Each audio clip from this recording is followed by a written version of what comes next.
Voilà, on va laisser toute la place maintenant au Saint-Esprit, bien entendu, mais qui va utiliser Pierre pour nous parler, nous enseigner.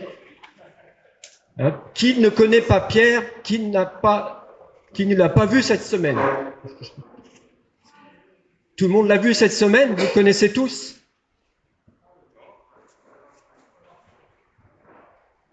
Qui ne l'a pas encore vu, ce monsieur? Levez la main bien haut. Ah voilà, 3, 4, ok. Alors, je présente tout courtement. Je voudrais lui laisser la place. Voilà, c'est vraiment un honneur pour moi de vous le présenter, vraiment. Vous savez, c'est un ami, un enseignant. Et j'ai un autre ami qui s'appelle Rémi, on est très très proches et il a bouleversé nos vies par son enseignement, par son amitié, sa profondeur. Vous savez, il y a entre nous, on l'appelle Rabbi, avec grand respect, Rabbi Pierre. Et je vous invite ce matin à vous laisser toucher, imprégner. Peut-être qu'il y a des choses que vous n'allez pas comprendre parce que c'est peut-être nouveau. Mais laissez le Saint-Esprit et la parole de Dieu vous enseigner. Et soyez des trésors. Allez chercher dans la Bible. Merci Seigneur pour la parole que tu libères ce matin à travers Pierre pour nous enseigner et pour nous emmener de l'autre bord, Seigneur. Pour nous traverser avec toi, Seigneur, pour aller de l'autre côté. Là où il y a le lait et le miel, Seigneur, là où il y a l'abondance, la vie en abondance pour nous, nos enfants et nos familles. Au nom de Jésus. Merci Christian.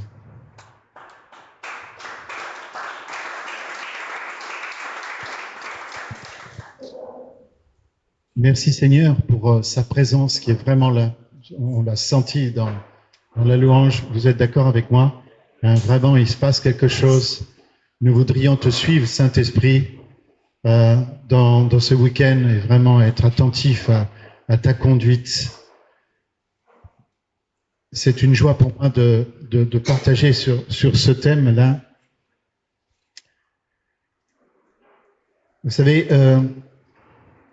en anglais, il y a deux mots pour parler d'héritage.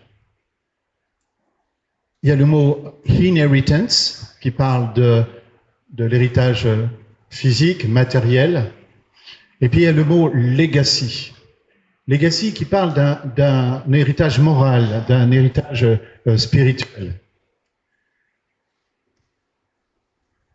Et j'aimerais vous poser la question. Si tu avais le choix entre transmettre un héritage spirituel ou un héritage moral, ou un héritage donc matériel, si le choix t'était donné de choisir entre les deux héritages, lequel tu choisirais? Là, j'ai une première réponse. N'hésitez pas à répondre à mes questions. On m'a dit que c'était pas culturel au Togo de répondre aux questions, mais c'est tellement. Je suis venu pour vous rencontrer, les amis. D'accord? Essayez d'imaginer qu'on est au restaurant ensemble, voilà, et puis qu'on partage. Vous voyez, j'aimerais beaucoup cette proximité avec vous. Et si vous me répondez pas, je vais me sentir très seul, n'est-ce pas? Alors merci mon frère d'avoir répondu aussi vite. Passez au-delà de votre culture, s'il vous plaît, pendant ce week-end. C'est important pour moi. Vous savez, un jour, je vous raconterai après, j'ai fait une chaîne YouTube. On a commencé cette chaîne YouTube sur le Père. D'ailleurs, si vous voulez avoir les références, vous demanderez à Jean-Paul et à Jamien aussi. Jamien, il a aussi le lien. Ce lien est ouvert à tous. Je vous en expliquerai un peu plus après. On a commencé par faire cette chaîne YouTube en visio. Alors les premières vidéos sont pas super claires. Mais il y a une bonne qualité de fond, mais formellement c'est pas super. Mais j'aimais bien parce que j'étais en contact avec les gens, vous voyez. Et puis petit à petit, les gens n'avaient pas le temps d'être là forcément. Ils faisaient autre chose, etc. Et du coup, ça devenait compliqué. Alors du coup, j'ai fait la chaîne tout seul devant mon ordinateur et les gens peuvent regarder après en replay. Mais ce côté replay, là, je voudrais pas le vivre avec vous ici. Vous comprenez ce que je veux dire? J'aimerais bien que ça soit du direct et que ça soit interactif. Et vous, je ne serai pas du tout offensé si vous posez une question, si vous demandez une précision, si vous levez la main, il n'y a aucun problème, ça sera avec plaisir. D'accord, les amis? Voilà, mon frère. Donc, moi j'ai le choix à faire, je peux faire des transferts spirituels, Alléluia. de l'héritage spirituel. Voilà.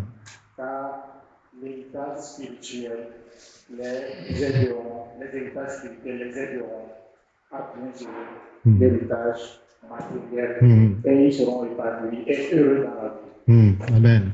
Amen. Donc, on a entendu deux réponses là, où legacy était le choix premier. Est-ce qu'il y en a d'autres qui ont ce choix aussi premier? Vous levez la main, juste, pour savoir si c'est votre choix premier. Voilà. Donc, legacy en premier. Et est-ce qu'il y en a qui choisiraient d'abord inheritance? Alors, j'ai une bonne nouvelle pour vous. Le Seigneur voudrait que nous transmettions les deux. Alléluia. Amen. Et qu'il ne s'agit pas de choisir entre les deux, mais il y a une priorité, clairement, entre les deux. Mais je dirais que les deux sont quelque chose à prendre du Seigneur. Et alors, justement, cette chaîne YouTube que j'ai faite sur le Père, il y a 46 heures de vidéos sur le Père et s'appelle « Parcours à la recherche du Père » en Luc 15. Mais encore une fois, on peut vous transmettre le lien. C'est gratuit, bien entendu. Et je vais vous dire pour qui je la destine. Je la destine à Charles et Liam. Qui sont Charles et Liam? Charles et Liam, ce sont mes petits-fils. Mes petits-fils qui ont à peine 1 an et demi maintenant, qui commencent à trottiner. Il y en a un, les deux commencent à parler un petit peu. Ils sont aux États-Unis. Et quand j'ai fait cette chaîne, j'ai pensé à eux. Parce que je ne sais pas combien de temps je serai sur cette terre, mais je voudrais qu'un jour, ils puissent entendre leur grand-père, leur transmettre tout le travail d'une vie, en fait. Tout ce travail de recherche, tout ce parcours, en fait, que le Père m'a amené à faire avec lui, et que je continue à faire avec lui, hein, et qu'il approfondit en moi, qui me bouleverse tout autant. Ça fait depuis plus de 40 ans maintenant que j'ai commencé ce parcours. Voilà. Et donc, c'est à eux que je dédie cette... mais vous êtes bienvenus dans cette legacy. Vous êtes bienvenus comme des fils spirituels dans cette legacy. Je voudrais que vous preniez Genèse 1, verset 1. Vous voyez qu'on commence vraiment par le début, hein, n'est-ce pas? Ici, Genèse 1, verset 1, 2, 3. Genèse 1, verset 1, 2, 3. Genèse 1, verset 1, 2, 3. Et je vais demander à mon frère qui est juste devant, si tu veux bien nous lire, s'il te plaît, ces 3 versets. Oui, merci. D'accord. Merci. Genèse 1, verset 1 à 3, au commencement, Dieu créa le ciel et la terre. Or, la terre était alors informe et vide. Les ténèbres couvraient l'abîme et l'Esprit de Dieu planait au-dessus des eaux. Verset 3, et Dieu dit alors que la lumière soit, et la lumière fut. Verset 1. Au commencement, Dieu créa le ciel et la terre. Au commencement, nous avons Dieu le Père. Verset 2. Or, la terre était informe et vide. Les ténèbres couvraient l'abîme et l'Esprit de Dieu planait au-dessus des eaux. Verset 2, nous avons le Saint-Esprit. Verset 3. Et Dieu dit alors que la lumière soit, et la lumière fut.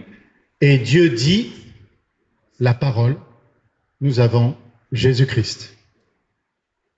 La parole, la Bible commence donc avec la Trinité. Prenons Jean, chapitre 1, verset 1.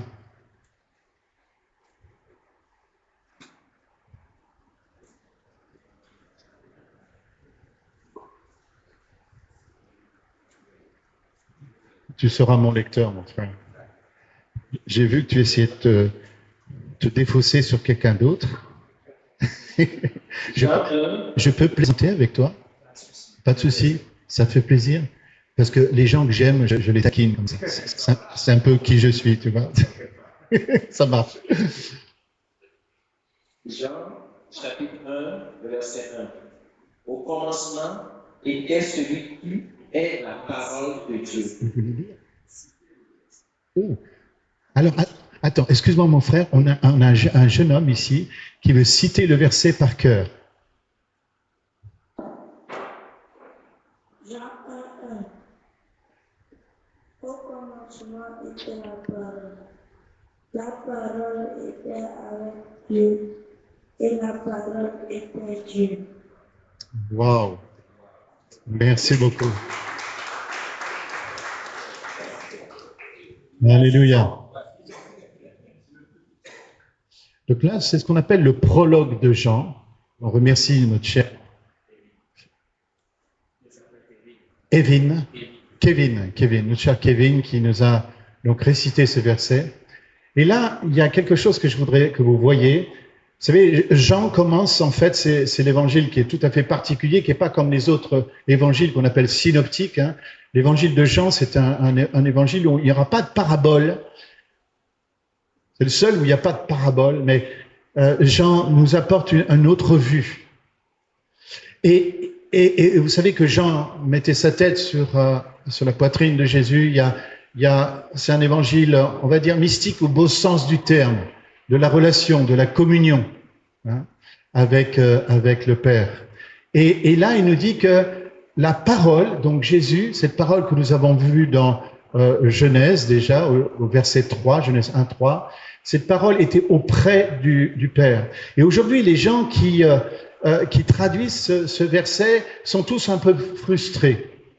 Parce que, effectivement, c'est un petit mot grec qui veut dire auprès de, mais c'est plus que ça, en fait. Parce que auprès d'eux, ça pourrait laisser entendre que d'une position géographique, un peu comme un roi, et puis son fils qui est sur le trône à côté. Vous voyez, quelque chose de ce style-là, mais il y a beaucoup plus que ça.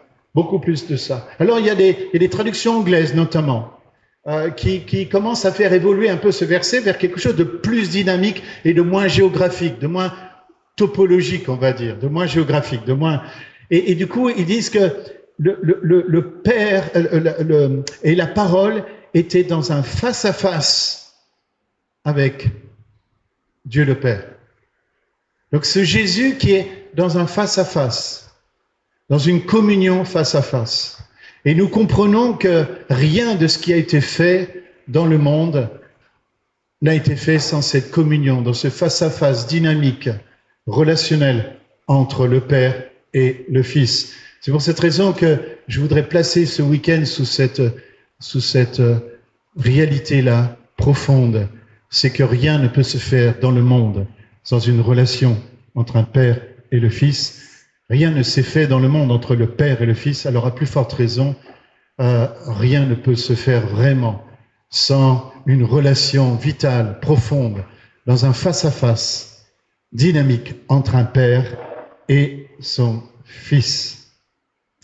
Ce matin, nous avons entendu Jean-Paul dans ce très émouvant témoignage de sa propre relation avec son père et qui fait écho avec le film que nous avons vu hier entre ses pères biologiques et ses pères de substitution qui sont des fois plus des pères que le père biologique. Et j'aimerais vous dire que le Père céleste est bien plus que notre père biologique.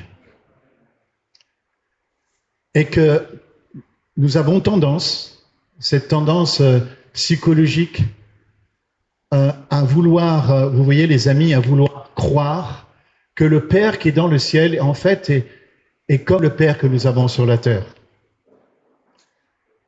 Personnellement, moi j'ai eu un père, disons, présent-absent, dans le sens où mon père était orphelin lui-même. Il a eu 5 enfants, mais il ne savait pas se comporter avec nous parce qu'il n'avait pas de modèle paternel. Alors il pourvoyait, si tu veux, aux besoins de la famille, et c'était son langage d'amour. Mais j'ai jamais entendu papa me dire « tu es mon fils ». J'ai jamais entendu papa me prendre sur ses genoux, vous voyez, me prendre dans ses bras. J'ai jamais connu ça. Et du coup, lorsque je suis venu à Dieu, c'est grâce à Luc Bussière, j'espère que vous l'entendrez un jour, Luc Bussière. Nous étions étudiants à la fac ensemble et c'est lui qui m'a parlé de Jésus. Il venait de le rencontrer à peine 6 mois avant moi. Et franchement, il fallait que ce soit Luc Bussière pour me parler de Jésus parce que c'est un homme brillant et plein d'amour. Et du coup, mes arguments, parce que j'étais anarchiste à l'époque, j'avais des lunettes rondes déjà à l'époque, mais j'avais des cheveux. Oui, j'avais des cheveux. Je permets à personne ici d'en douter, n'est-ce pas? J'avais une grande touffe de cheveux. Et donc, j'étais anarchiste, et c'est lui qui m'a parlé de Jésus, et ce qu'il y a d'extraordinaire, c'est que ma tête ne croyait pas, mais mon cœur croyait, c'était juste étonnant. Et du coup, j'ai rencontré Jésus, j'ai rencontré le Saint-Esprit dans une réunion d'étudiants.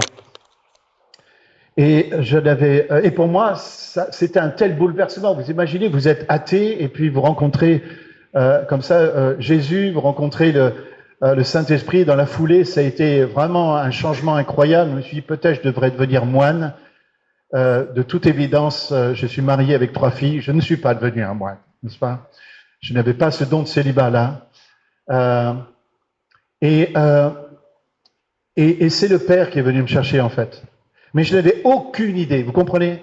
Aucune idée que j'avais besoin d'un père. Pourquoi? Parce que j'ai grandi dans une famille où le père était loin, où le père était absent. Et donc pour moi, père égale absence. Vous comprenez? Je faisais comme beaucoup d'entre nous le faisons ce que les psychologues appellent, ce que Freud appellera d'ailleurs, une projection. Nous projetons l'image du terrestre sur le céleste, ce qui est absolument terrible quand on réfléchit. Parce que ça, c'est le chemin absolument inverse de la révélation. Si vous voulez un mot différent, si vous voulez le mot opposé au mot projection, alors il faut parler de révélation. Parce que la révélation, c'est exactement le contraire. C'est les cieux qui viennent sur la terre. Alors que la projection, c'est quand nous projetons la terre pour essayer de comprendre les cieux. Donc les projections sont très dangereuses pour comprendre le Père. Et d'ailleurs, je crois que le Père, nous devons d'abord le rencontrer comme le tout autre. Comme le tout autre. N'appelez personne Père sur la terre, car vous avez un seul Père dans les cieux. Vous savez, cette parole de Jésus qui paraît juste incroyable, mais quel but a-t-elle? Quelle est la fonction foncière de cette parole de Jésus? D'appeler personne Père sur la terre. Est-ce que Jésus nous appelle au déshonneur? Non. Il nous appelle à arrêter les projections et à rencontrer son Père dans le tout autre d'abord. Et c'est seulement alors que nous rencontrons le Père, le tout autre, que nous pouvons l'appeler ensuite Abba, Père. Mais nous ne pouvons pas d'emblée l'appeler Abba, Père. Parce que si nous essayons par nous-mêmes, en cherchant dans notre propre nature, une idée qu'il pourrait être mon Abba Père, nous risquons de demander à notre nature humaine déchue de nous montrer une image de ce Père-là et de construire en fait une forme de paternalisme qui n'a rien à voir avec la vraie paternité. La vraie paternité, elle est fondée sur le fait que nous rencontrons d'abord le Père comme le tout autre, c'est-à-dire que le Père auquel personne ne ressemble, même le meilleur des pères humains, n'est qu'une très pâle copie. Et j'ai envie de dire une copie monstrueuse de ce qui est le Père en réalité. Il y a des gens qui disent « Oh Pierre, quand on rencontre, on voit le Père en toi. » Je dis « Oh là là, attendez les amis, attendez de voir l'original. Et on en reparle après. »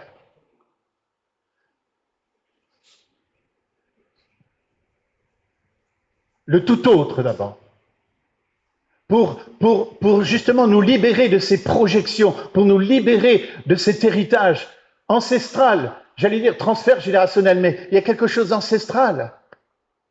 Jean-Paul, il faut que tu me parles de qui était ton grand-père. Parce qu'on pourrait expliquer l'attitude du père de Jean-Paul en faisant une enquête pour savoir qui était le grand-père. Vous savez, mon père m'a jamais pris dans ses bras, m'a jamais dit que j'étais son fils. Vous savez qui est-ce qui l'a fait pour la première fois? Le père. J'étais dans une réunion et quelqu'un a dit je vous invite à venir devant, c'est un appel, je vous invite à venir devant afin de pardonner ceux qui auraient dû faire quelque chose et qui ne l'ont pas fait. Vous savez comment les catholiques appellent cela? Ça s'appelle le péché d'omission. Le péché d'omission, c'est quand on sait faire le bien et qu'on ne le fait pas. Et c'est terrible ce péché. Parce qu'on est tous conscients du mal qu'on nous a fait ou du mal qu'on a pu faire. On est conscient de ce qui est commis, mais on a moins conscience de ce qui est omis. Mais mes amis, l'omission peut être aussi destructive que la commission. Et d'ailleurs, ça me donne la crainte, quelque part, au fond de moi, dans mon être, d'imaginer que je puisse pécher par omission.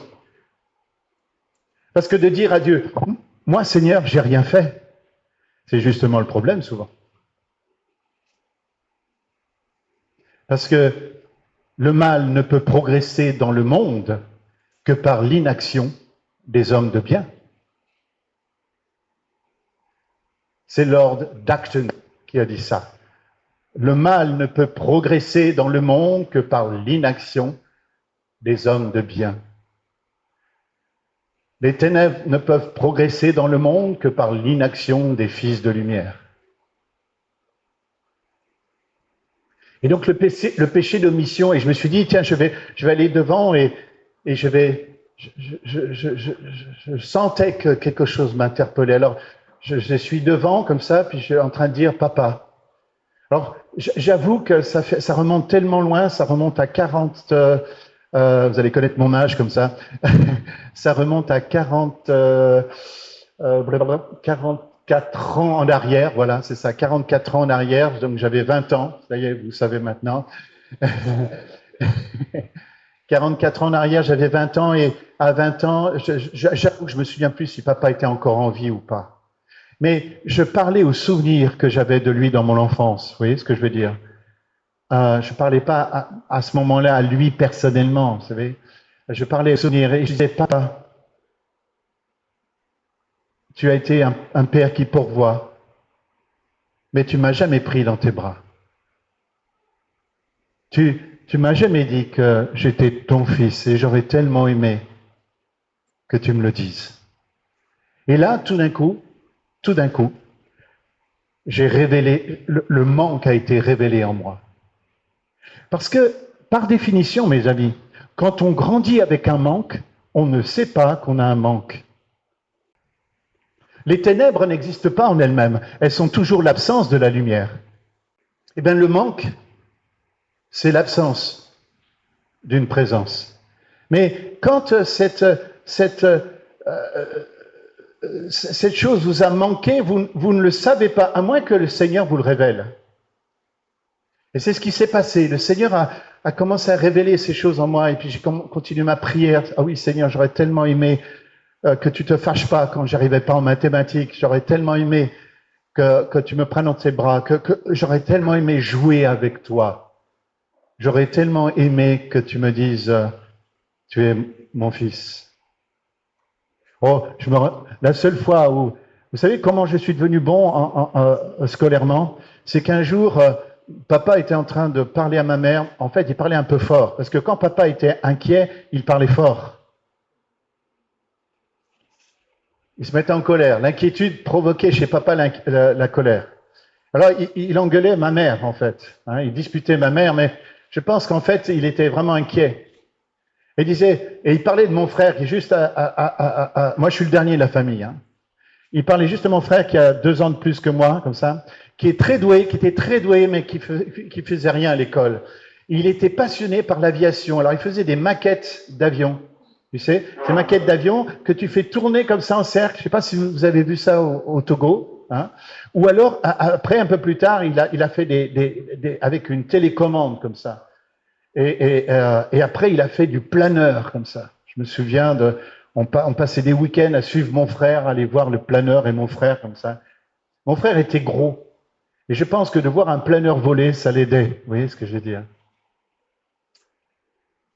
Et mon père de dire à ma mère, mais tu vois, Pascal, il faut rien, ça m'énerve, il va échouer dans ses études parce qu'il est pris dans sa passion, comme ça. Au lieu d'en parler avec mon frère, il disputait ma mère.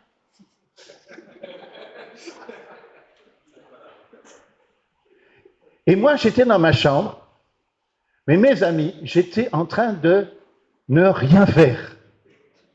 J'étais à mon bureau, je dessinais. Ça vous est déjà arrivé, vous savez, d'être vraiment oisif. Mais oisif de chez oisif, quoi. C'est-à-dire oisif exposant 3. Ça vous donne une idée comme ça, quantitative, tu vois? Donc j'étais oisif exposant 3, et tout d'un coup, mon père dit à ma mère dans sa colère, « Mais tu vois, Pierre, lui, il va réussir parce qu'il travaille. »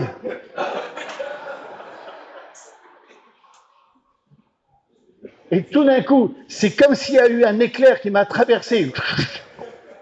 J'ai sorti mes cahiers, j'ai commencé à travailler. Parce que j'avais trouvé le moyen de plaire à mon père. Enfin, j'avais trouvé le moyen de plaire à mon père. Et je vais découvrir après, plus tard, que ce comportement-là, qui consiste à essayer de plaire à un père, qui consiste à mendier sa bonté, en fait, mendier son attention, peut provoquer quelque chose de terrible dans l'être humain. Mais je vais lui donner un nom. La religion. La religion, c'est quand l'être humain se sent orphelin et qu'il essaye de gesticuler par toutes sortes de manières, gesticuler spirituellement, gesticuler socialement, gesticuler intellectuellement pour essayer d'attirer l'attention d'un Dieu qui est décidément pas mal occupé. Pour le faire sortir de son occupation, de le faire sortir et d'essayer d'attirer l'attention. Et que peut-être, si j'arrive à attirer son attention, alors je serai peut-être aimé si je suis à la hauteur.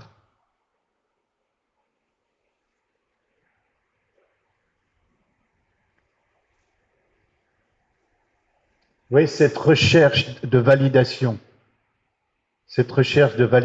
dans la filiation, qui vient quand les pères ne valident pas leur enfant. Quand tu dis pas à ton enfant, tu es mon fils bien-aimé en qui je mets toute mon affection, ton silence invalide l'enfant.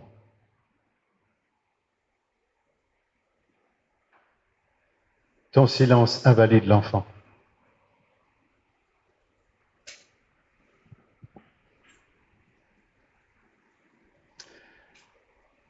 Et hélas, 1000 fois hélas, notre mot Dieu, francophone,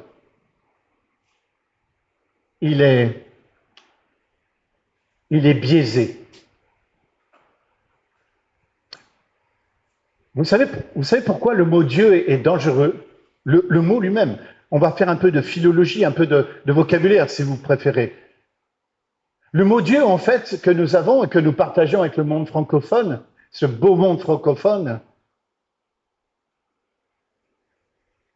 c'est pas un scoop, il vient du mot Deus en latin, n'est-ce pas? Maintenant, la question, c'est de savoir d'où vient le mot Deus en latin. De quel mot il dérive? Parce que la francophonie, clairement, elle s'est fondée sur le monde gréco-latin. La langue française, elle est héritière du mot gréco-latin. La langue française est une langue profondément conceptuelle, abstraite, à la différence de l'hébreu d'ailleurs, qui est beaucoup plus concret. Moi, ce que j'aime en hébreu, c'est quand on parle de force, on parle de corne. Parce que si tu ne sais pas ce que c'est que la force, va dans un pré où il y a un taureau et tu sauras un petit peu ce que c'est que le mot force. J'aime ce côté concret des choses dans l'hébreu. Mais la langue française, notre langue, ce qui fait notre francophonie à nous, ce lien qui nous lie francophones, c'est que c'est une langue de penseurs, une langue abstraite.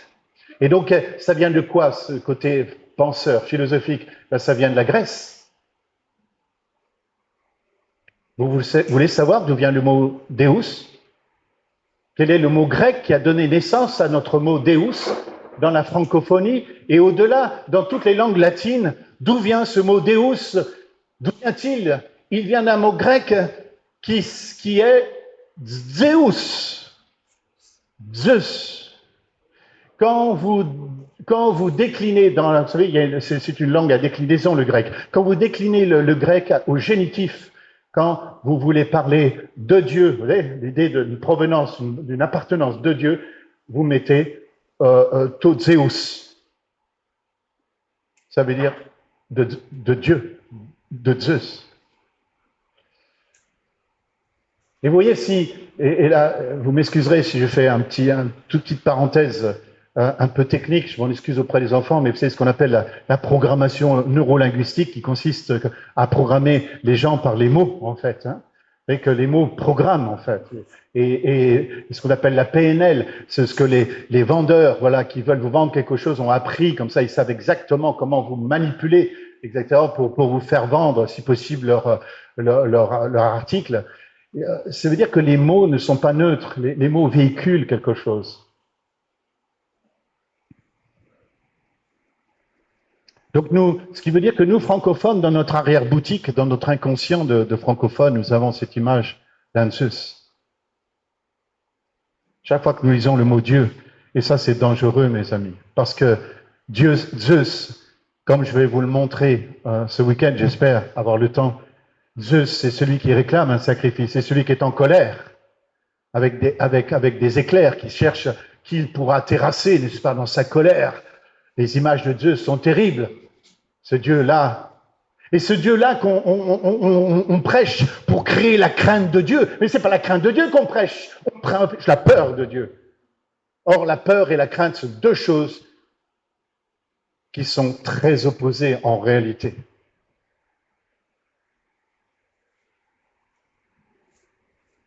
Parce que la crainte parle de la fuite. La peur parle de la fuite et la crainte parle de la dépendance.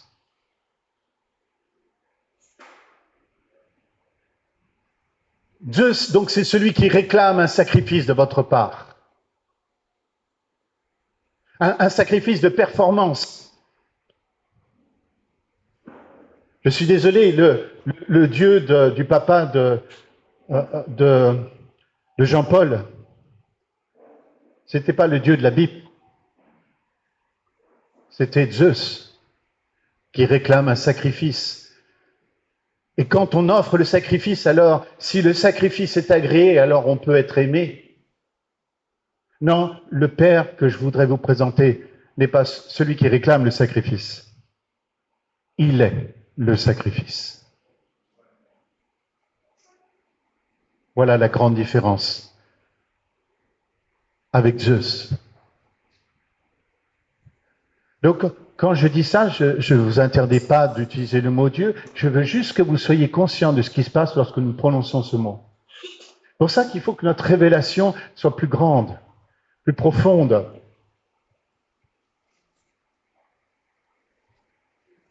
Et écoutez bien, les amis. Je vais commencer une phrase, je vais en dire que la moitié. Le Père ne t'aime pas.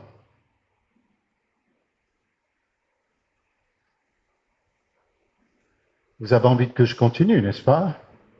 J'ai comme l'impression que vous aimeriez bien connaître la suite. Le Père ne t'aime pas parce que tu es aimable parce que le Père t'aime. Dis à ton voisin, le Père ne t'aime pas. Et vous continuez la phrase, le Père ne t'aime pas parce que tu es aimable.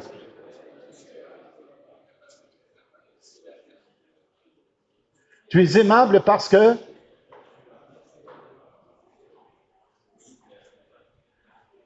Et quand vous rencontrez un frère ce week-end, vous lui dites ça. Ou alors, une deuxième chose que j'aimerais que vous lui disiez,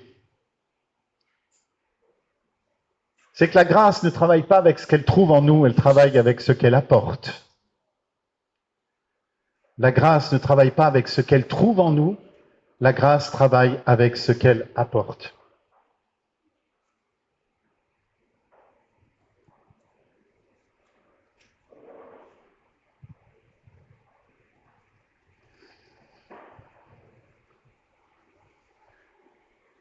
Vous savez, quand Paul dit il y a beaucoup de maîtres parmi vous, mais très peu de pères.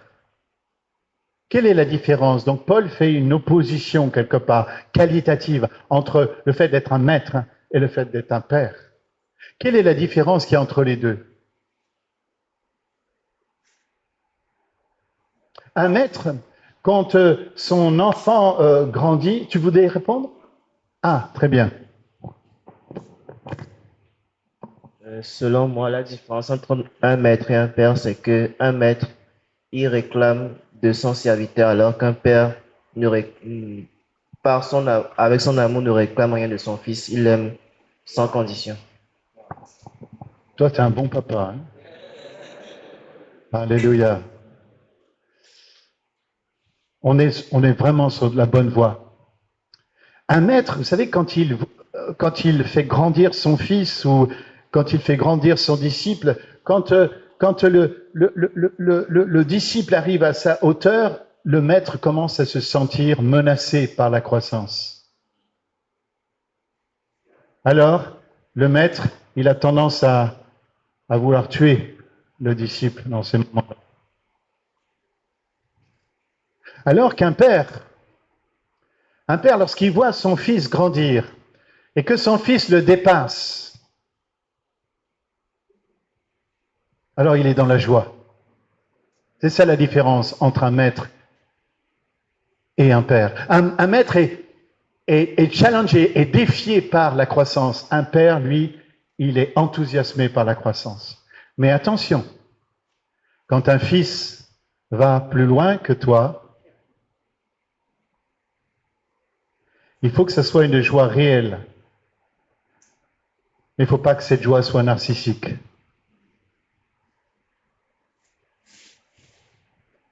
Et moi, j'ai un dicton que je dis partout où je passe.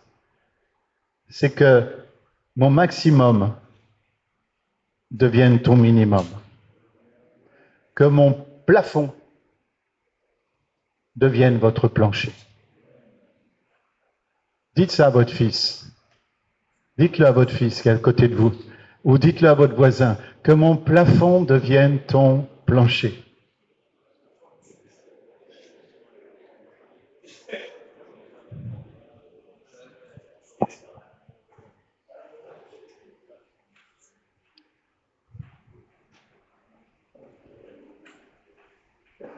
Et comme enseignant, je me suis... Oui?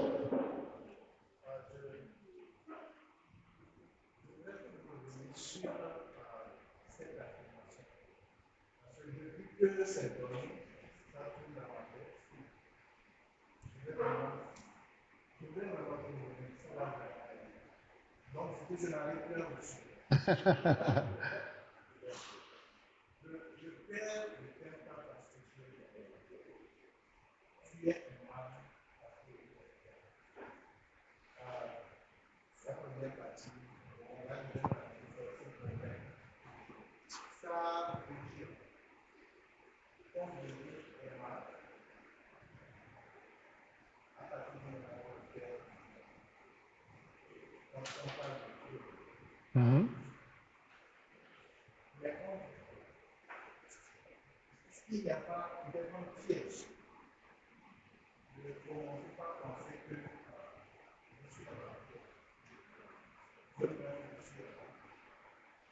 Je suis quoi? Oui. Aimable, oui. Donc, j'intègre cela.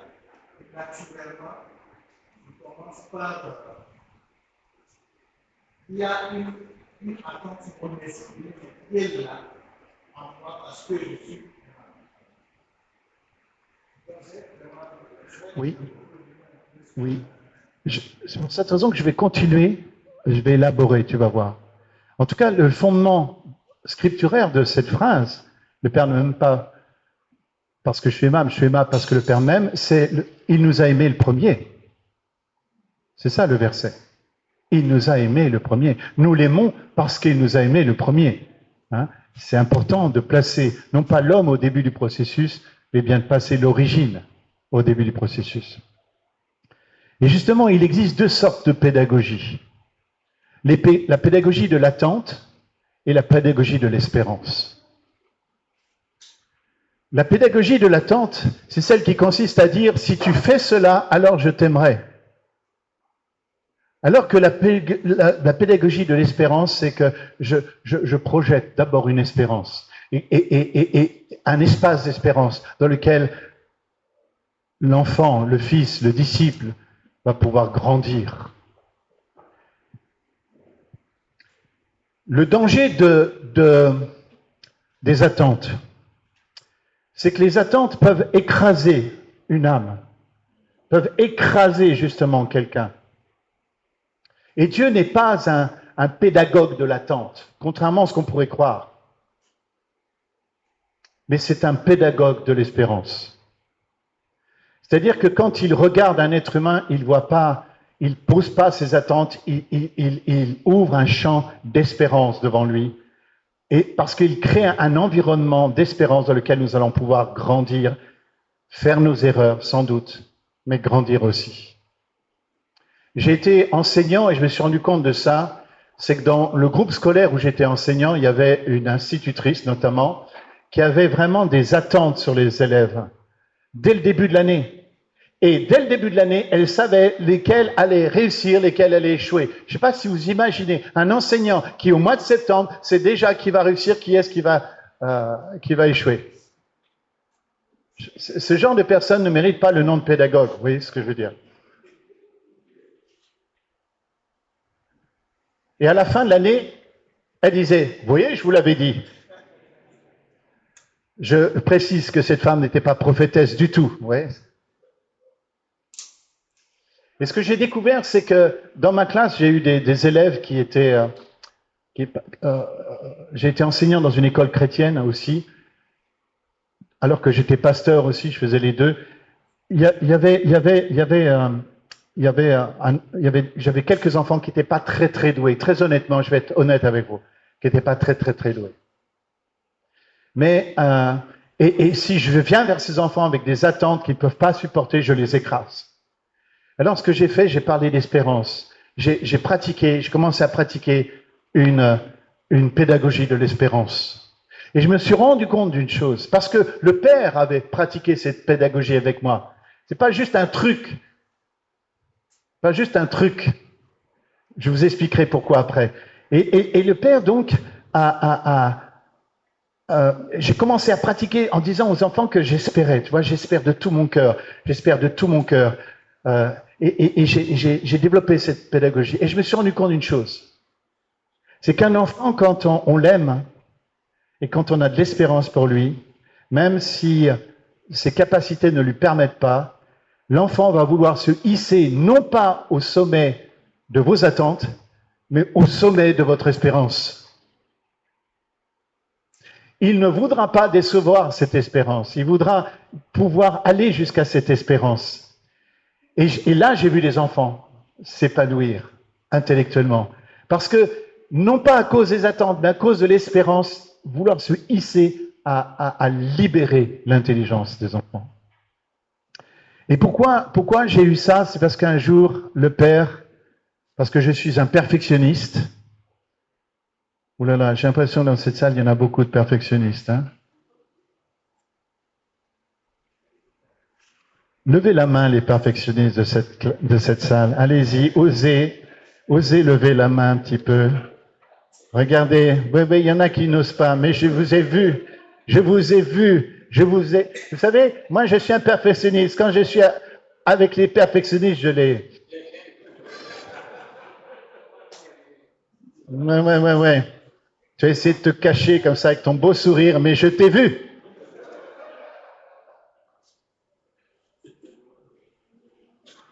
Un perfectionniste, le danger du perfectionniste. Alors, les amis,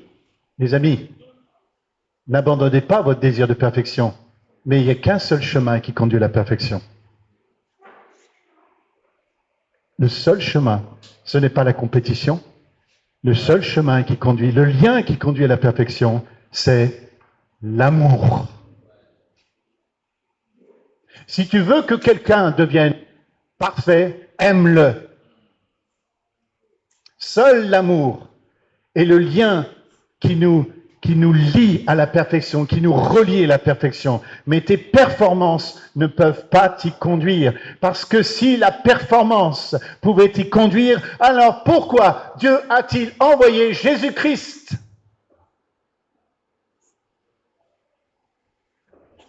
L'amour est le lien qui conduit par la perfection. Alors, c'est pour cette raison que j'ai entendu un jour le Père me dire, ton prénom c'est Augustin.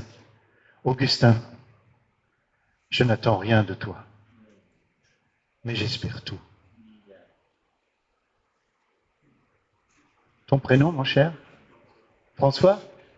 François, je n'attends rien de toi, mais j'espère tout de toi. Dis-le à ton fils. Dites-le à votre voisin. Quel est ton prénom? Tifa? Tifa, je prononce bien? Difa. Ah, Difa. Difa, voilà. Difa. Je n'attends rien de toi, te dit le Père, mais j'espère tout de toi. Je n'attends rien de toi, mais j'espère tout de toi, car je t'aime.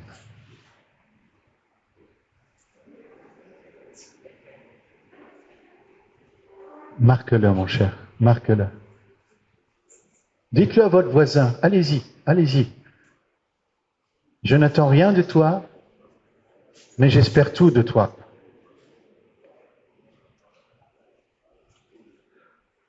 Et regardez comment ça fait sourire. Tout d'un coup, ça met le sourire. Hein? T'as vu, hein? T'as vu? Partout où je passe, quelle que soit la culture, tu vois, le sourire arrive. Et vous savez, quand le Seigneur m'a dit ça, je suis allé vers ma femme. Ma femme s'appelle Mylène. Et je dis à Mylène, il faut vraiment que je te dise une chose très importante. Mylène, je n'attends rien de toi. Ma femme, elle a pris peur. Elle m'a dit, oh là là, elle m'a regardé comme ça dans les yeux. Elle avait des larmes. Elle dit, comment ça, tu ne m'aimes plus? Vous comprenez comment on est fait? Pour nous, l'amour, c'est les attentes. Je dis, non, il y a quelque chose de plus grand. Attends la fin de la phrase, Mylène. Attends la fin de la phrase. Mylène, je n'attends rien de toi, mais j'espère tout de toi. Pourquoi? Parce que qu'est-ce que ça fait les attentes? Ça donne ça. Ma femme quand j'ai épousé ma femme, c'était une artiste. Et pour moi, épouser une artiste, c'était cool. Parce que elle allait faire des tableaux, puis ça allait me valoriser un petit peu, juste au passage, tu vois ce que je... Donc l'idée c'est, alléluia, l'idée donc c'est je trouvais ça cool d'avoir des beaux tableaux, etc. Puis elle peignait très très bien. Et puis ma femme m'a donné 3 filles. Des belles œuvres, hein, n'est-ce pas? Esther, Sarah et Anne. Et puis, donc on a fêté notre 40e anniversaire de mariage récemment.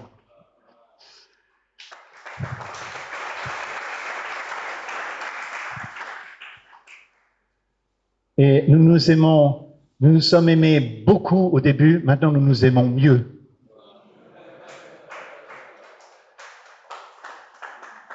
Et ça fait 40 ans de mariage que Mylène n'a pas sorti sa peinture. Ouais. Et pourquoi au début, qu'est-ce que ça faisait? Parce que j'avais des attentes, oui, sur elle. Mais je ne les exprimais pas, mes attentes. Et comme elle ne peignait pas, eh bien, ça créait de la frustration. Et puis de temps en temps, il y avait, pouf, un petit peu de colère qui sortait comme ça. Et je me suis rendu compte que des fois, ma tension avec elle, c'est parce que je lui en voulais. Je lui en voulais au fond de moi. Mais je lui en voulais à fond de moi à cause de quoi? À cause des attentes. Autrement dit, les amis, est-ce que les attentes sont mauvaises? Pas forcément dans le sens, mais elles devraient toujours être fonction de la taille du diamètre de la corde de l'amour. Autrement dit, quand vous bâtissez une relation avec quelqu'un, vous bâtissez une corde avec un diamètre. Et ce diamètre-là, plus il grandit, c'est une corde d'amour, c'est une corde de miséricorde. Plus le diamètre grandit, plus vous pouvez mettre d'attente. Mais si vous mettez trop d'attente sur une ficelle, qu'est-ce qui va se passer? Ça rompt la ficelle.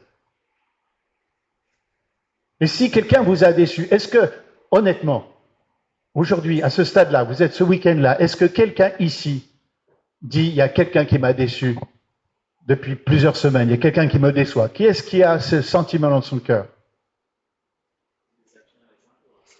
Hein? Peu importe. Dis voir. Voilà.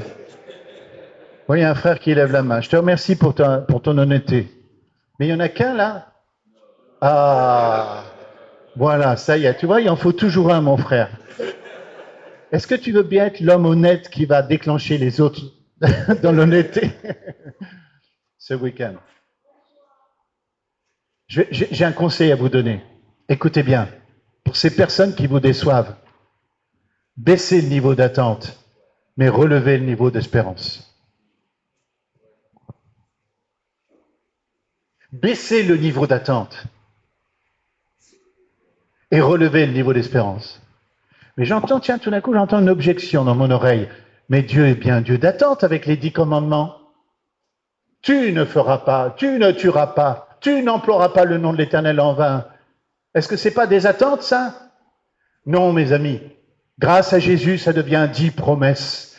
Parce que Jésus, il a été crucifié sur la croix, il a accompli parfaitement toute justice. Et les 10 commandements ne sont plus 10 commandements, ce sont 10 promesses précises que le Père te fait à toi personnellement et à son peuple. Quand le Seigneur dit « tu ne tueras pas », il te promet, mon frère, c'est plus un commandement, c'est une promesse. C'est plus une attente, c'est une promesse. Tu ne tueras pas, tu ne convoiteras pas, tu n'emploieras pas le nom de l'Éternel en vain. Ce sont des promesses, plus des attentes.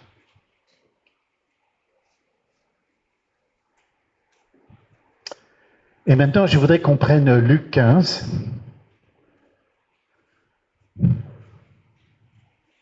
À partir du verset 11. Jean-Paul, je ne me souviens plus à quelle heure je dois m'arrêter. Toi non plus, tu ne sais pas. Est-ce que Christian, tu te souviens à quelle heure je dois m'arrêter? Parce que j'ai l'impression d'avoir fait que l'introduction, là. Ouais. 50. Ah, alléluia. Alléluia. C'est toi qui veilles sur moi, hein? Ah, c'est toi le métronome, hein? Alors, tu sais, moi, je suis pas un occidental, moi. En Occident, ils ont la montre, mais moi, j'ai le temps. Tu vois ce que je veux dire? Tu vois? Luc 15, verset 1, 11. Vous connaissez cette parabole, hein? Allez-y. Luc 15, à partir du verset 11. Puis il poursuivit. Un homme avait 2 fils. Le plus jeune lui dit. Alors, ça, c'est le verset 11, hein? Tu t'arrêtes au verset 11 pour l'instant.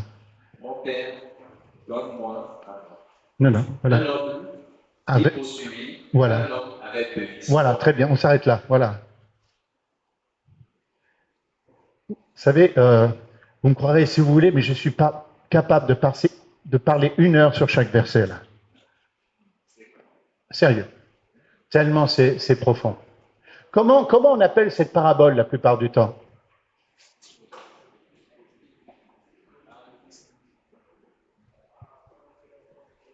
Oui. Eh bien, j'ai une mauvaise nouvelle pour vous.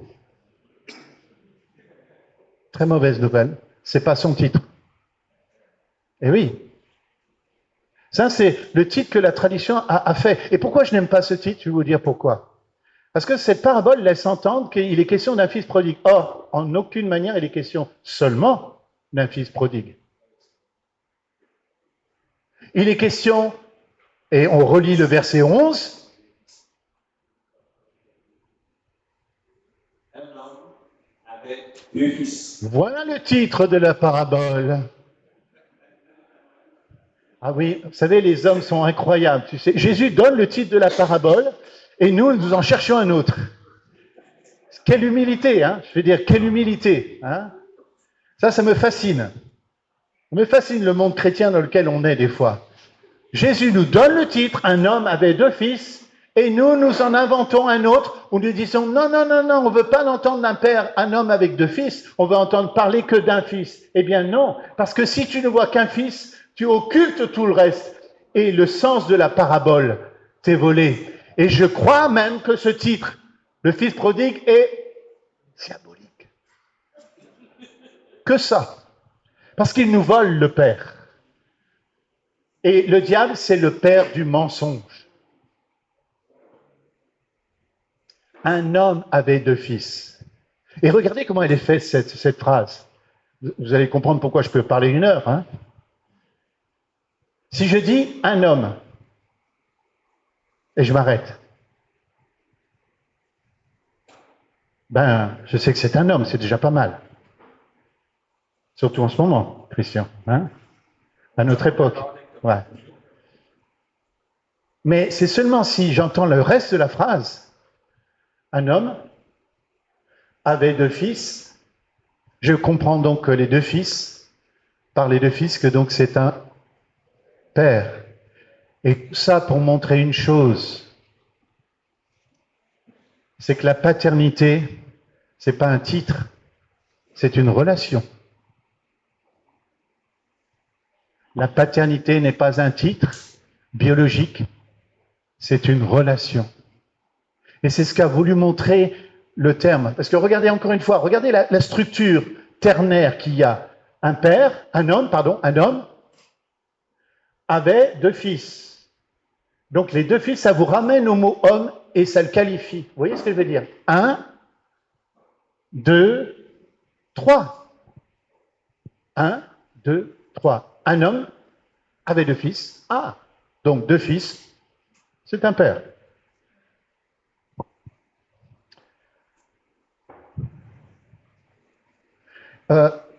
Il semble qu'il manque une personne dans cette parabole.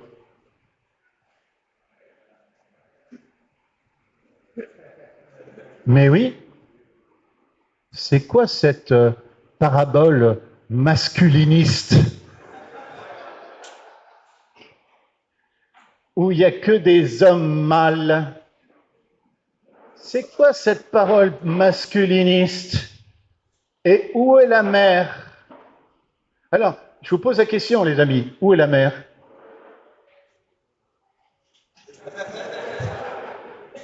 On est d'accord, c'est une option. Redis, mon frère. En voyage. La mère est peut-être en voyage. Où alors la mère, elle est où? Quelqu'un a dit ça? À la cuisine. La mère est peut-être à la cuisine. Maman est en bas qui fait du chocolat, papa qui est en haut. Vous connaissez cette chanson? Non, ok. Elle est peut-être où? Peut-être ignorée. Elle est peut-être ignorée, la mère. Comme si Jésus disait, les gars, attendez, je vais vous donner une parabole. On va parler de Dieu le Père. Parlons de choses sérieuses. Et laissons les femmes de côté, s'il vous plaît. Oui, c'est...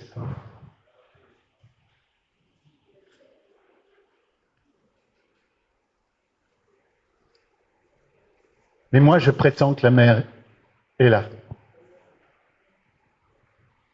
Elle est où, la mère?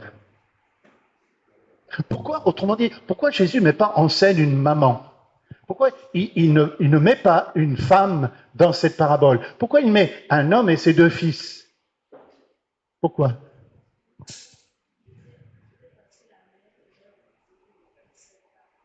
Peut-être que la mère refusait que le fils parte. Alors ça, tu as tout à fait raison. Hein. Tu connais bien les mamans. Hein. Oui?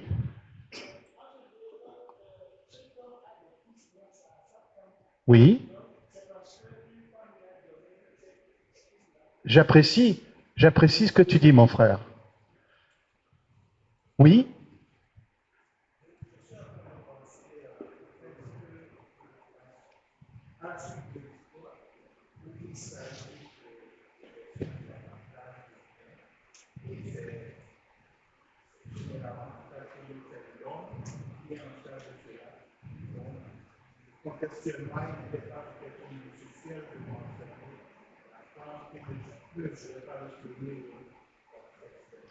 Alors là, tu réponds à la question pourquoi le Père Jésus n'a pas mis en scène des filles. Et tu as tout à fait raison.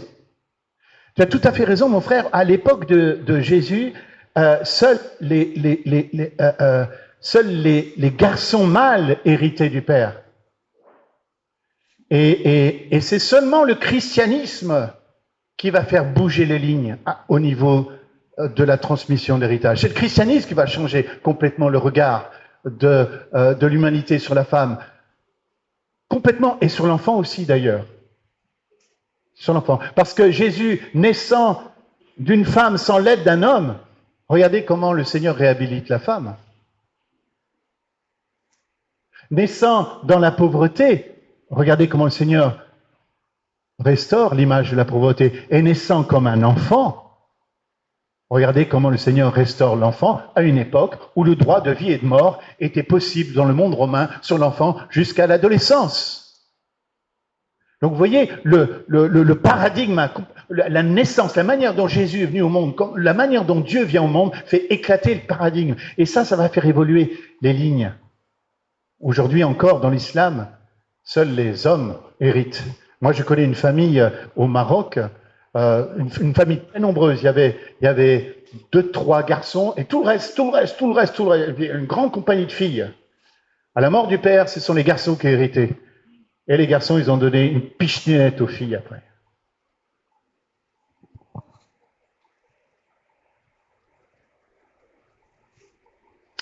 Non, pourquoi il n'y a pas de femmes? Est-ce que je peux me permettre de répondre? J'aurais aimé qu'on ait plus de temps, mais le temps va nous manquer. Je vais aller tout de suite à la réponse. La raison pour laquelle il n'y a pas de femmes dans ce passage, c'est pour nous montrer qu'il n'y a pas... Comme c'est une parabole, vous comprenez, chaque caractère doit représenter quelqu'un. Vous comprenez ça? Chaque caractère représente quelqu'un. Chaque détail a son importance. C'est comme, c'est une parabole, c'est le même mot qui est utilisé pour quand un bateau de pirates arrive vers un autre bateau.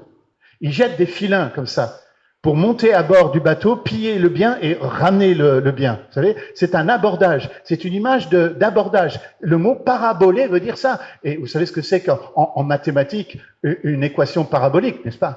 Elle va flirter avec l'asymptote. Eh bien, l'asymptote ici, c'est le royaume de Dieu. Et la courbe, eh bien, c'est cette parabole qui nous est donnée pour aller chercher, pour nous rapprocher d'une vérité invisible, afin que, comprenant les réalités visibles, nous les amenons dans le visible. Nous sommes des pirates. Vous êtes des pirates. Vous êtes des pirates. Abordez une parabole comme ça, comme des pirates. Ce sont les violents qui s'emparent du royaume de Dieu. Tu es un pirate. Ce sont les violents qui s'emparent du royaume de Dieu. Et alors, pourquoi il n'y a pas de femmes? C'est parce que si le Père représente Dieu le Père, et qu'on mette une femme à ses côtés, alors on met en place une déesse, la femme de Yahweh. Et vous savez que les archéologues, quand ils ont creusé la terre d'Israël, ils ont trouvé des choses pas belles là-dessus. Il y a énormément de statuettes qui s'appelaient la femme de Yahweh. Comme si Dieu, le Père, ne suffit pas à lui-même, il fallait lui rajouter une présence féminine de fécondité, une déesse de la fécondité en gros. Et donc il y a plein, le sol archéologique d'Israël est plein de ça, mais nos sols archéologiques aussi, à nous, nos âmes sont pleins de cette idée que Dieu n'est qu'un mâle. Et ce que je vais faire exploser aujourd'hui, c'est cette idée que Dieu n'est qu'un homme. Non, Dieu est un père avec un cœur de mère. Et que s'il n'y a pas de femme à côté du père, elle est quand même présente pour montrer une chose, que la femme n'est pas à l'extérieur du père, elle est à l'intérieur du père. Et là, le temps nous manque de prendre au moins une trentaine de versets dans l'Ancienne Alliance pour montrer cette maternité du Père. Le Père a un cœur de mère. Si ton père et ta mère venaient à t'abandonner, l'Éternel, lui, te recueillera. Parce qu'il a ce cœur de père et ce cœur de mère. Paul, quand il parle dans le Nouveau Testament, il dit, vous avez beaucoup eu de maîtres, mais moi j'ai été au milieu comme un père. Et un autre verset dit, j'ai été comme une mère et un père pour vous. Pourquoi Paul a été une mère et un père pour? Parce que Paul est un adorateur du Père, un adorateur du Seigneur. Et quand on adore, on devient ce que l'on adore. Autrement dit, quand un homme adore le Père, il devient un homme. Quand une femme adore le Père, elle devient une femme. Parce qu'en lui, il y a cette idée-là. D'ailleurs, l'idée n'est-elle pas présente dans Genèse? Et Dieu fit l'homme et la femme à son image. Il les créa mâle et femelle. Ça veut bien dire que cette dualité, elle est en Dieu lui-même, non pas dans une confusion, mais il y a une vraie réalité. Alors bien sûr, nous sommes dans un langage métaphorique, parce que Dieu n'a pas de sexe, hein. Dieu n'est pas matériel au sens, n'a pas un corps, si ce n'est le corps de Jésus, mais il n'a pas, les différenciations sexuelles ne lui appartiennent pas, mais les différenciations de rôle aussi lui appartiennent. Et comment dans la suite de la parabole, nous voyons ce père au cœur de mère? Regardez comment le père se comporte. Et dites-moi si à certains moments, dans cette parabole que vous connaissez certainement par cœur, il n'y a pas des moments où le père se comporte comme une mère. Regardez un petit peu ça. À quel moment le père se comporte comme une mère? Regardez surtout au moment où le cadet rentre. J'ai vu ton doigt, je vais interroger juste devant moi d'abord. Vas-y, à quel moment le père se comporte comme une mère? Quand il reçoit son fils, je suis tout à fait d'accord. Il y a quelque chose de maternel là-dedans. Mon ami, au fond, tu as levé la main? Oui.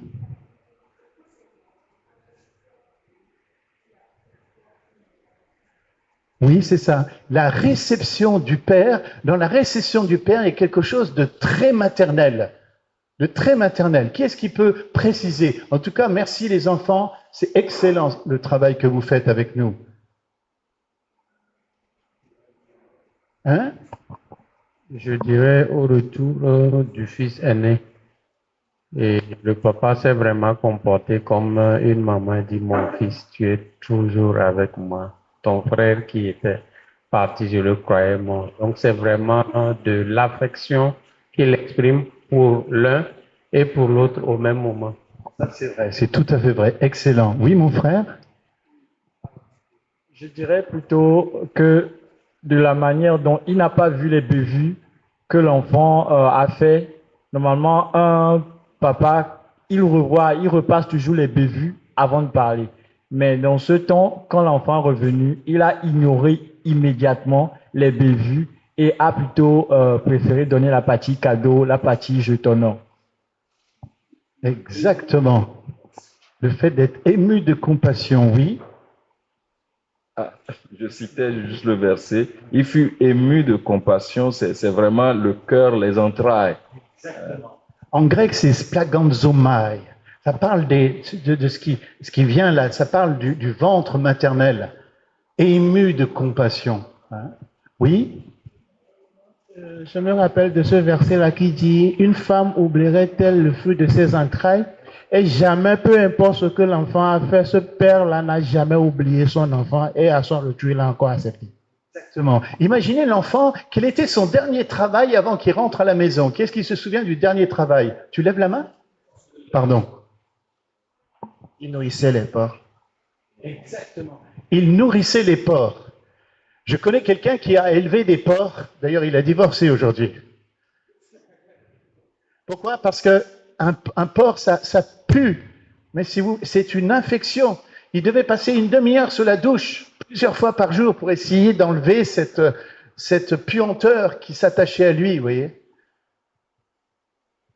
Donc, autrement dit, quand le cadet est arrivé, il sentait le porc. Il sentait aussi le voyage. Donc, vous rajoutez cette odeur-là, d'accord? Il sentait aussi, excusez-moi, je vais vous le dire clairement, il sentait la religion. Pourquoi la religion? Traite-moi comme l'un de tes mercenaires. Mais le père, vous croyez qu'il attendait un mercenaire? Qui est-ce qui pense que le père attendait un mercenaire? D'ailleurs, en plus, quand vous lirez la parabole, vous vous rendez compte que le mot mercenaire ne vient que dans la bouche du cadet. Et par contre, le père, il a des esclaves, eux qui sont là dans la maison, qui ne partent pas, et il a des serviteurs qui ne partent pas, mais il n'y a pas de mercenaires. Alors d'où vient cette idée que traite-moi comme l'un de tes mercenaires? Il n'a pas de mercenaire, le père. Alors pourquoi veut-il être traité comme un mercenaire? Parce que le cadet, en rentrant, il se dit, et comme ça, si ça se passe mal, moi je peux repartir. Je peux repartir. La phrase qu'il dit avant, oh, je ne suis pas digne d'être appelé ton fils. Je peux comprendre cette indignité. Mais avant, il dit, Père, j'ai péché contre le ciel et contre toi. Père, il dit Père. Vous comprenez? C'est bizarre, à un moment donné, il dit Père, puis après, tout d'un coup, il dit, traite-moi comme un de tes mercenaires. Une schizophrénie qui arrive. Ouais. Il commence par parler du Père, puis après, il parle de mercenaire. Alors, si tu es mercenaire, je ne suis plus ton Père, alors. Ça, c'est le deuxième meurtre, en fait, symbolique qu'il fait, le cadet, dans cette parabole. Alors, imaginez, il sent, vous avez compris, la religiosité. Il sent le voyage. Il sent le cochon. Le père le voit de loin, il est ému de compassion, il court avec lui, il le prend dans ses bras, il le couvre de baisers. Moi, je vais vous dire, n'importe quel père, il ferait comme ça. Je suis tellement content que tu rentres à la maison. Je suis tellement content que tu rentres à la maison, mon fils. Mais tu vois, tu vas aller prendre une petite douche. Et papa te fera un gros câlin après. C'est pas ça les pères, les gars? Mais là, qu'est-ce qu'on voit? On voit pas un père qui court. On voit pas on voit un père, bien sûr, qui court, mais je veux dire, ce qu'on voit aussi, c'est une mère. Une mère qui s'en fiche de l'état de puanteur. D'ailleurs, une question comme ça, juste en passant, qui est-ce qui change les couches, qui changeait les couches chez toi? Toi, tu as changé les couches? Alléluia. Alléluia. Alléluia. Alléluia. Alléluia. Alléluia. Mais oui, j'ai fini de dire Alléluia, on dirait. Hein? Si, Alléluia. Non, vous voyez ce que je veux dire? Une femme, alors qu'elle a un meilleur nez que nous, une femme a une meilleure olfaction que n'importe quel homme. Hein? Elle n'est pas autant dérangée par une mauvaise odeur que nous. Je vais vous raconter une histoire que une femme m'a dit, elle est infirmière dans un bloc d'obstétrique, elle m'a dit ceci. Elle m'a dit, Pierre, c'est pas rare que quand une femme donne naissance à un enfant, c'est arrivé, il y a une femme qui m'a dit, est-ce que je peux lécher mon enfant?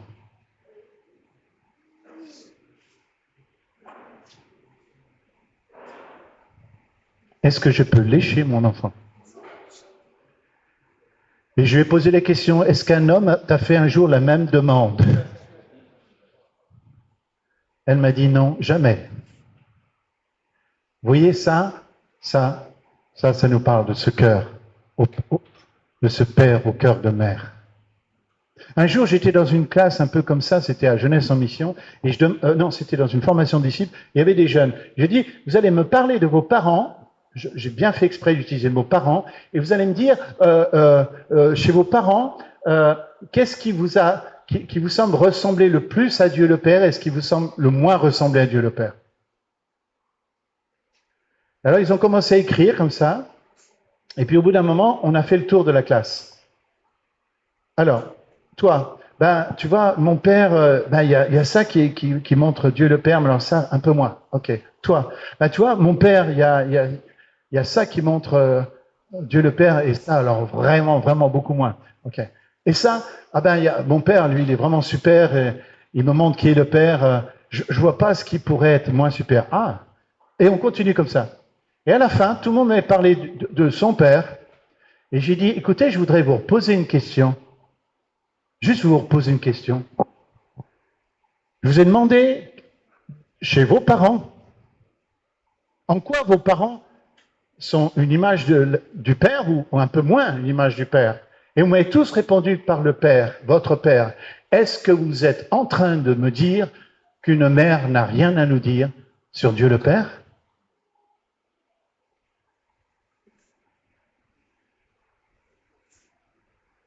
Et moi, ce que je voudrais vous dire, mes amis, c'est dans Luc 15, il n'y a peut-être pas de femme à côté, pour une bonne raison.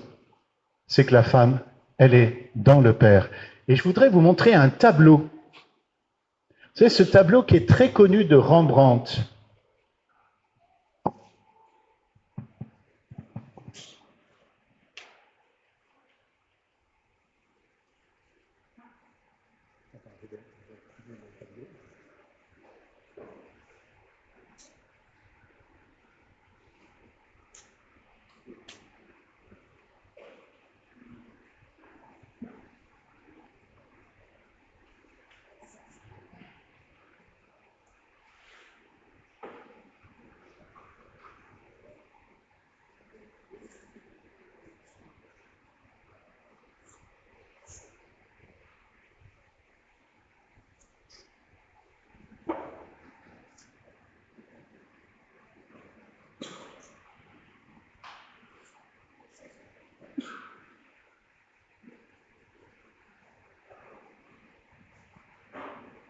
Et le tableau que vous allez voir, je pense que vous l'avez... Est-ce que vous avez déjà vu le tableau de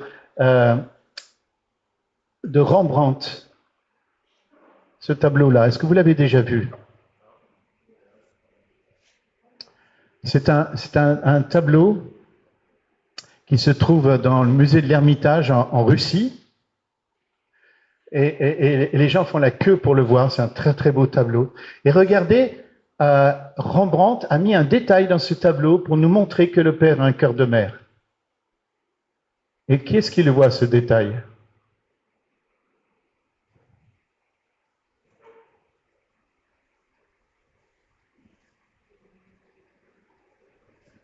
Vous voyez le Père là? Vous voyez le cadet? Il est en bas, et vous voyez l'aîné qui est sur la droite. Et derrière, ce sont les serviteurs, justement les esclaves. Hein? Mais d'ailleurs, ils sont au nombre de 3 qui est là pour faire penser la Trinité. Vous voyez, la Trinité des 3 personnages derrière, Trinité des 3 personnages devant. C'est très intéressant. Le chiffre 3 revient 2 fois dans ce tableau, symboliquement, je suis convaincu. Et donc, oui, tu voulais répondre? Quel est le détail? Dis voir, mon cher.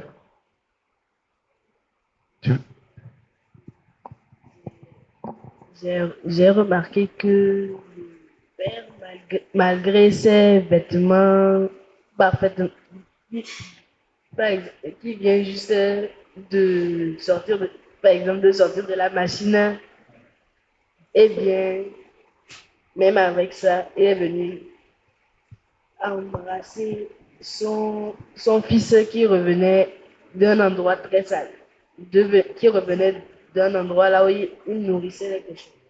Exactement. Vous avez entendu ce qu'a dit l'enfant, hein? Il revient sur l'histoire et qui nous montre un deuxième aspect de l'amour paternel et maternel, en fait. C'est que le père va couvrir de baisers le fils, alors qu'il pue.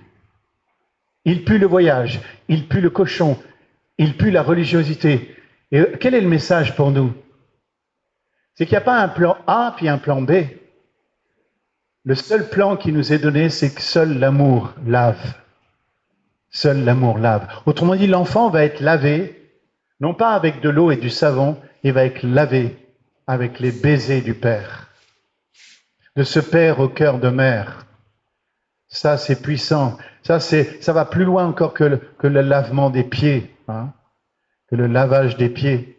Ça va encore plus loin que ça. Oui, cher Jean-Paul, tu vois le détail?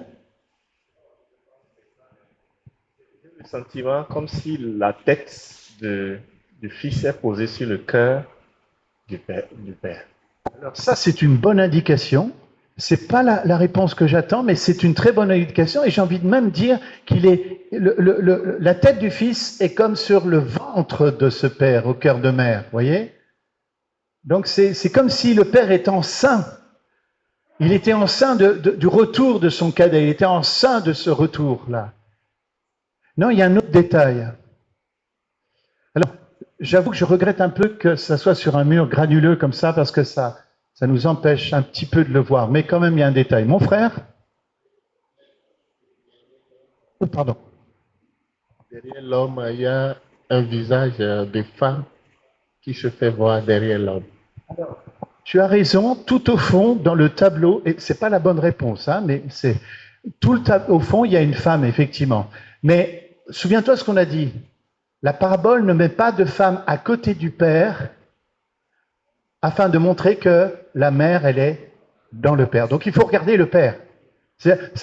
On est sur la bonne voie si on ne regarde que le père.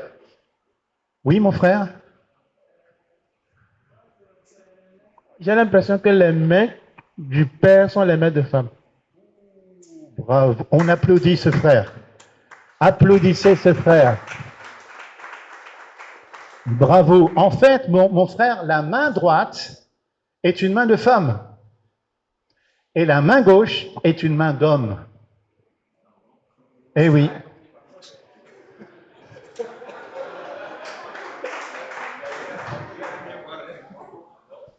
Et maintenant que vous l'avez vu, vous le verrez tout le temps maintenant.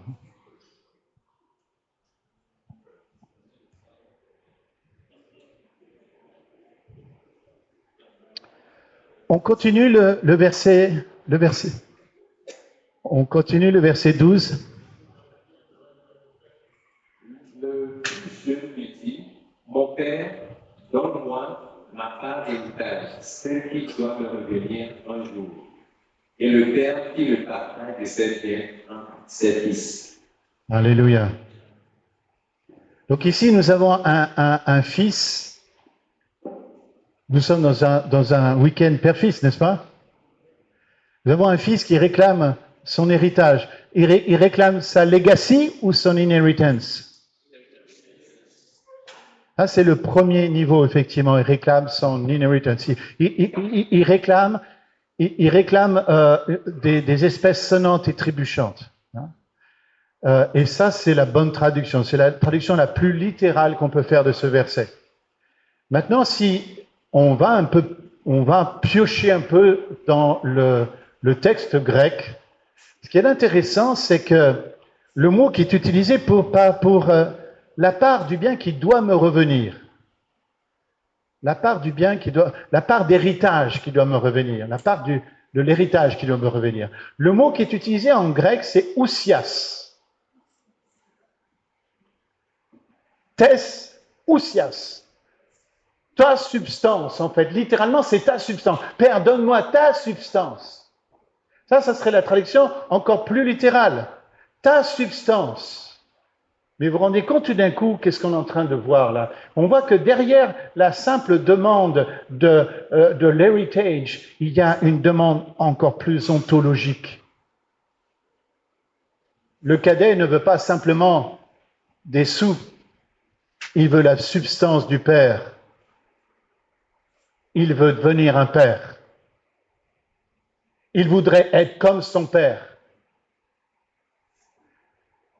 Moi, j'aimerais bien que quand un père dit à son fils, écoutez bien les garçons, quand un père dit à son fils, tu es mon champion, moi j'aimerais bien que tu répondes, papa, tu es mon héros.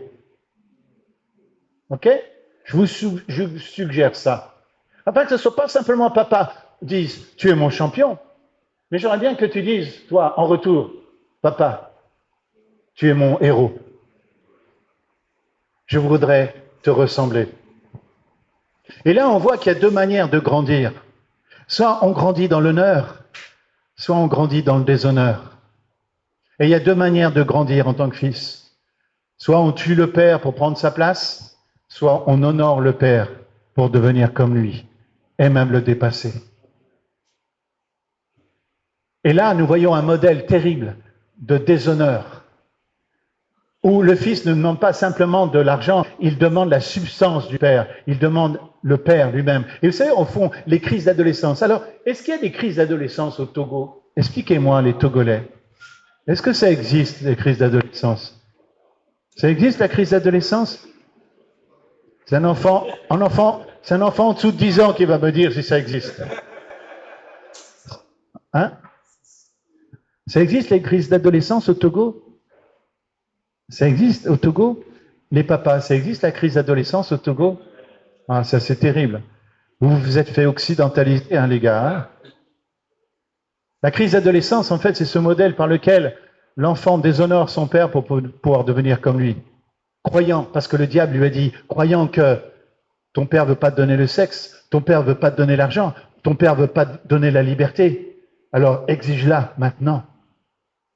Oui, un héritage, quand il est saisi trop tôt, il n'est pas béni à la fin. Et ça, le diable le sait. Alors pour détruire, comme il ne peut pas s'attaquer à l'héritage derrière, il s'attaque aux héritiers. En les faisant hériter trop tôt de l'héritage. Et quand l'héritage est saisi trop vite, eh bien, il n'est pas béni à la fin. Mais c'est le diable, quand il ne peut pas empêcher d'aller quelqu'un dans une direction, alors il le pousse plus vite. Le diable agit de deux manières, par l'opposition et par la précipitation.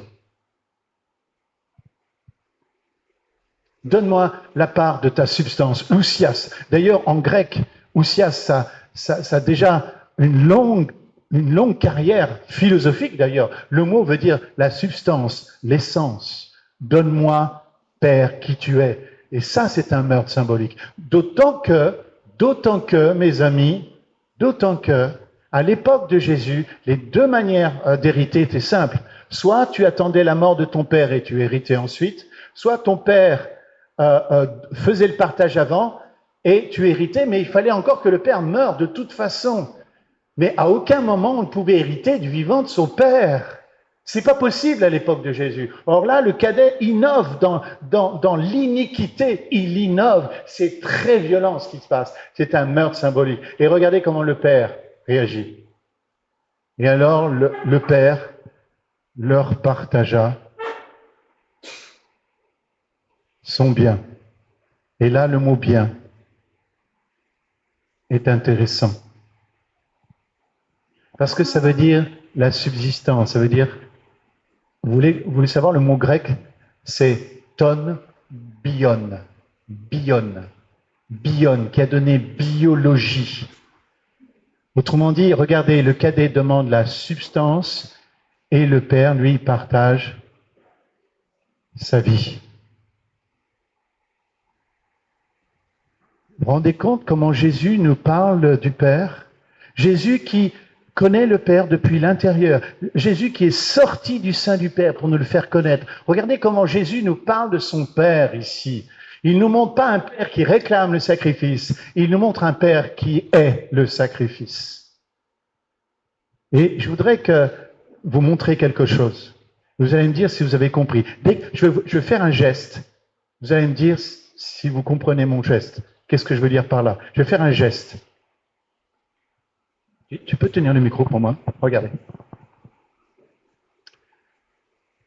Le cadet dit à son père, donne-moi ta substance, celle que tu me dois. Et le père leur partagea sa vie.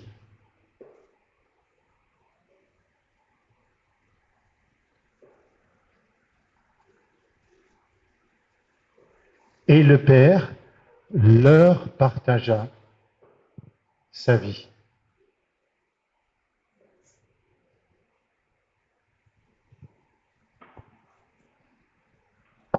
Jésus.